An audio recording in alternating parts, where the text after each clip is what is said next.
বিসমিল্লাহির রহমানির রহিম। প্রিয় বন্ধুরা, আজকে আমি আপনাদের সামনে আলোচনা করব ট্যাবলেট ডোপাডন ওষুধ সম্পর্কে। প্রতিটি ট্যাবলেটে আছে ডমপিরিডন মেলুয়েট বিপি 10 মিলিগ্রাম এর সমতুল্য। ট্যাবলেট ডোপাডন একটি ডমপিরিডন গ্রুপের ওষুধ। এটি বিভিন্ন কোম্পানি বিভিন্ন নামে বাজারজাত করে থাকে। প্রস্তুতকারক company the Ibn Sina pharmaceutical limited একটি ব্র্যান্ড কোম্পানি। বাংলাদেশের সকল জায়গায় এই ওষুধটি পাবেন। আজ আমি ওষুধটির কার্যকারিতা, সেবনবিধি, পার্শ্ব প্রতিক্রিয়া ও সতর্কতা সম্পর্কে বিস্তারিত আলোচনা করব। কার্যকারিতা অর্থাৎ এর কাজ কী, এর উপকারিতা কী, এই ওষুধ যে কোন কোন রোগে সেবন করা হয়, সাধারণত এই বিষয়গুলোই কার্যকারিতা। আর ওষুধের কার্যকারিতা হলো বমি ভাব, খাদ্য হজমের সমস্যা, পেট ফাঁপা, পেট ভারবার, ঢেকুর তোলা, গলা, বুক ও পেট জ্বালাপোড়া করা, গ্যাস্ট্রিকের সমস্যার কারণে পেট ব্যথা, পেট ফোলা ও পেটে জ্বালাপোড়া করে ও পায়খানা কষার কার্যকর ওষুধ। সাধারণত এই সব সমস্যায় ব্যবহার করা হয়ে থাকে। খাওয়ার রুচি কম হলে এই ওষুধ সেবন করলে খাওয়ার রুচি বৃদ্ধি করে। প্রিয় বন্ধুরা, ভিডিও সম্পূর্ণ দেখুন। ভালো লাগলে লাইক ও সাবস্ক্রাইব ও ফলো করুন।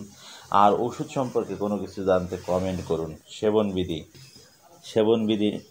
অর্থাৎ কিভাবে খাবেন, খাওয়ার নিয়ম কি, বয়স অনুযায়ী খাওয়ার নিয়ম, এগুলোই সেবনবিধির মানে। 12 বছরের ঊর্ধ্বে এবং প্রাপ্তবয়স্ক একটি 2টি ট্যাবলেট দিনে 3 বার সেবন করতে হবে, অর্থাৎ 8 ঘন্টা পর পর সেবন করতে হবে। আর ওষুধটি খাওয়ার অন্তত 15 থেকে 30 মিনিট আগে খেতে হবে। প্রতি নির্দেশনা: ট্যাবলেট ডোপাডন এর প্রতি অতি সংবেদনশীল রোগীর ক্ষেত্রে ডমপিরিডন ব্যবহার নিষেধ। পার্শ্ব প্রতিক্রিয়া মানে এই ওষুধ খেলে কি কি সমস্যা হতে পারে।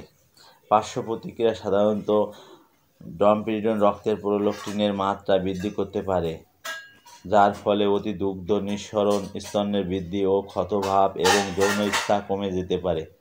ডমপিরিডন সেবনের ফলে মুখে শুষ্কতা, পিপাসা, মাথা ব্যথা, নার্ভাস ভাব, ঝিমুনি, পাতলা পায়খানা, ত্বকের লালচে ভাব ও চুলকানি হতে পারে। সাধারণত এইগুলিই পার্শ্ব প্রতিক্রিয়া। সাবধানতা: ডমপিরিডন ব্যবহারজনিত নিরাপত্তা প্রতিষ্ঠিত নয় বলেই গর্ভাবস্থায় এটা অনুমোদিত নয়। যারা সচ্ছলতা এবং অভাবের মধ্যেও ভালো কাজে খরচ করে, আর যারা রাগ দমনকারী এবং লোকদেরকে ক্ষমাকারী, আর আল্লাহ পরোপকারীদের ভালোবাসেন। সূরা আলী ইমরান আয়াত 134।